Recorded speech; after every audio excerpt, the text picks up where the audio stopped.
भगवान बुद्ध की धरती पर सबसे पहले मैं भगवान बुद्ध को प्रणाम करता हूं और दसों दिशाओं में जितने देवी देवता हैं उनको भी मैं प्रणाम करता हूं। मुझे खुशी है इस बात की कि कुशीनगर में कई बार मुझे आने का मौका मिला है और इसी जगह पर रह करके कई बार पॉलिटिकल प्रोग्राम्स किए हैं। जब कभी भी कुशीनगर में आए हैं और कार्यक्रम हुए हैं, समाजवादी पार्टी के पक्ष में हमेशा बहुमत की सरकार बनने का काम हुआ है। इसलिए सबसे पहले भगवान बुद्ध की धरती को मैं प्रणाम करता हूं। कल से कार्यक्रम चल रहा है। मैं अपने समाजवादी साथियों का धन्यवाद देता हूं, साथ ही साथ जो जनता निकल करके आई और जनता से जो मिलने का मौका मिला है, किसान, नौजवान, माताएं, बहनें, हर वर्ग के लोग बाजारों में, सड़कों में, सभाओं में, कार्यक्रमों में दिखाई दिए हैं। जो संदेश जा रहा है वो यह है, बदलाव का है। 22 में बदलाव होना है। जनता बदलाव चाहती है। भारतीय जनता पार्टी ने पिछले 4.5 साल में अपना संकल्प पत्र पलट करके नहीं देखा। ऐसी कौन सी सरकार होती जो अपने किए हुए वादों को न पूरा करे। जो किसान आज आंदोलन कर रहा है वो इसलिए आंदोलन कर रहा है क्योंकि उसकी आय तो दोगुनी हुई नहीं। उसके लिए फैसले उसकी खुशहाली के लिए नहीं लिए गए, जबकि वो फैसले लिए गए हैं उन कानूनों को भारतीय जनता पार्टी लागू करना चाहती है जिन कानूनों के बाद किसान की खेती छिन जाएगी, खेत छिन जाएंगे।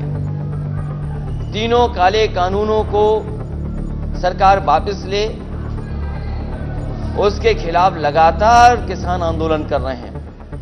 पूरे देश के किसानों में नाराजगी है कि जहां उनके बीच में खुशहाली के लिए कानून आने चाहिए थे, उनकी जमीन को छीनने के लिए कानून आए हैं। और किसान को अगर बाजार पे छोड़ दिया जाएगा तो किसान हमारा खुशहाल नहीं हो सकता।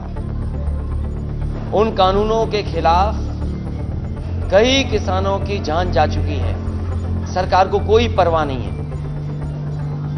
ये उत्तर प्रदेश में ही जिस तरीके से किसानों का आंदोलन को कुचलने का काम किया सरकार ने, भारतीय जनता पार्टी, उनके गृह राज्य मंत्री, उनके बेटे पर आरोप और अब तो सुप्रीम कोर्ट जांचे, न जाने कितने कितने सवाल खड़े हो रहे हैं। कहीं ऐसा हो सकता है जो अन्नदाता है उसको जीप के टायर से कुचल दें। किसान को टायर से कुचल दिया गया और उसके बाद कानून कुचल रहे थे। इन्हें अगर और मौका मिल गया तो हो सकता है इस संविधान को भी कुचल दें। किसान दुखी है, आय दोगुनी हुई नहीं, महंगाई बढ़ गई। ये वही सरकार है जो कहती थी हम इतने दिनों में महंगाई कम कर देंगे। आज डीजल की कीमत क्या है, पेट्रोल की कीमत क्या है। और पिछले क्वार्टर में दुख इस बात का है कि पिछले क्वार्टर में जो ओएनजीसी कॉरपोरेशन है उसको लगभग 600 गुना मुनाफा हुआ है। 600 गुना मुनाफा कॉरपोरेशन को। किसकी जेब काटी जा रही है? गरीब और किसान की जेब काट के अमीरों की तिजोरी भर रही है सरकार। डीजल पेट्रोल की कीमतें कितनी बढ़ गई वो याद रखें। जिस समय डीजल पेट्रोल की कीमत बढ़ती है, हर जरूरत की चीज की कीमत बढ़ जाती है। इस सरकार ने महंगाई बढ़ाई है और महंगाई नहीं बढ़ाई है जो भारत में इन्वेस्टमेंट आना था, जो उत्तर प्रदेश में लगातार सरकार प्रयास कर रही थी कि यहां पर निवेश आएगा। कितना निवेश आया? बेरोजगारी बढ़ गई, नौकरियां छिन गई। और बाबा साहब भीमराव अम्बेडकर जी ने जो संविधान बनाया था जिसके तहत हक और सम्मान मिलना था, आज वो हक और सम्मान नहीं मिल रहा है। सरकारी संस्थाएं जब बिक जाएंगी, सरकारी जो संस्थानें जब बिक जाएंगे तो नौकरियां कहां होंगी, कहां हमें मिलेगा हक। इसलिए सरकार ने न केवल उत्तर प्रदेश को बर्बाद किया है, किसानों को कुचला है, महंगाई बढ़ाई है, बेरोजगारी बढ़ाई है, और 4.5 साल के कार्यकाल में शिलान्यास का शिलान्यास किया है, उद्घाटन का उद्घाटन किया है, रंग बदलने का काम किया है, नाम बदलने का काम किया है। जमीन पर विकास नहीं है। और जो भी समाजवादी सरकार के काम थे, उन कामों को अभी भी उद्घाटन कर रहे हैं। याद कीजिए, अभी कुछ दिन पहले प्रधानमंत्री जी और भारतीय जनता पार्टी के लोग बड़ी संख्या में आए थे। ये इसी कुशीनगर को दुनिया में पहचान दिलाने के लिए, यहां पर टूरिज्म बढ़ जाए, यहां का व्यापार बढ़ जाए, इसको दुनिया से जोड़ने का काम अगर किसी ने किया था तो समाजवादियों ने किया था। वो एयरपोर्ट समाजवादी सरकार की देन है। कुशीनगर और आसपास के लोगों के लिए सुविधा और टूरिज्म को बढ़ाने के लिए आज ही के बाद उत्तर प्रदेश की एक बड़ी परियोजना का भी उद्घाटन होने जा रहा है। वो भी समाजवादियों की देन है। केवल नाम बदल दिया, ठेकेदार बदल दिए। सोचो, वो ठेकेदार हटा दिया, उनका ठेका छीन लिया, जो देश के सबसे अच्छी कंपनियां मानी जाती हैं। जब सरदार पटेल जी की प्रतिमा बननी थी तो उस कंपनी को याद किया गया। जिस समय भगवान श्री राम का मंदिर बनना है, उस कंपनी को याद किया।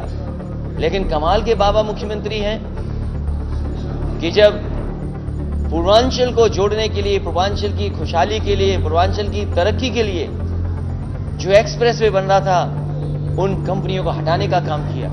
जो बड़े बड़े काम कर सकते हैं गुणवत्ता के साथ, उनको छीन लिया गया। क्या जवाब है सरकार के पास? जो काम 5 साल पहले समाजवादियों ने कर दिया, सड़क पर हवाई जहाज उतार दिए, लड़ाकू विमान उतार दिए, सोचो 5 साल पीछे चल रहे हैं। हमें कहने को तो वो पिछड़ा कहें, बैकवर्ड कहें, कुछ भी कहें, लेकिन हमारी सोच फॉरवर्ड है। हम बैकवर्ड होकर के भी हम प्रोग्रेसिव हैं, फॉरवर्ड लुकिंग हैं। वहीं वो अगड़े होने के बाद भी बैकवर्ड हैं, पिछड़े हैं, सोच से पिछड़े हैं, काम में पिछड़े हैं। इसलिए परिवर्तन होना तय है, परिवर्तन होके रहेगा। बदलाव के लिए किसानों ने ठाना है, बेरोजगारों ने ठाना है, व्यापारियों ने ठाना है। कोई सोच सकता है कि व्यापारी आए कारोबार के लिए, काम के लिए, पुलिस जाकर के उसकी जान ले ले? एफआईआर नहीं लिखने दे रहे, अधिकारी धमका रहे कि एफआईआर लिखोगे आप। और केवल एक घटना नहीं है, उत्तर प्रदेश में इस तरह की न जाने कितनी घटनाएं हुई हैं जहां निर्दोषों की जान ले ली गई। कासगंज में वो नौजवान, कोई कल्पना कर सकता है कि जो नल है उससे अपनी हुडी के तार से जान चली जाए उसकी? ये कहां की कहानी पुलिस बना रही है? क्या आपने नहीं देखा गोरखपुर में डीएम एसपी धमका रहे थे उसके परिवार को कि एफआईआर न लिखें? आज कस्टोडियल डेथ में सबसे आगे है उत्तर प्रदेश, और वो इसलिए क्योंकि ठोको राज चल रहा है। ठोको राज में पता ही नहीं है कौन किसको ठोक दे। अभी फर्रुखाबाद में, फतेहगढ़ में जेल में कैदियों ने जेलर और डिप्टी जेलर का सर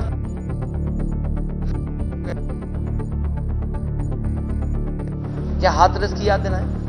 क्या आगरा में वाल्मीकि समाज का महर्षि वाल्मीकि जयंती के दिन जान ले ली हो पुलिस ने? आज पुलिस को जरूरत है कि सेंसिटिव पुलिस हो और स्मार्ट पुलिसिंग हो। दुनिया जिस पे काम कर रही है, लेकिन हमारे मुख्यमंत्री जी, बाबा मुख्यमंत्री जी, क्योंकि उन्हें लैपटॉप चलाना तो आता नहीं है, तो दुनिया की क्या समझ रखेंगे वो?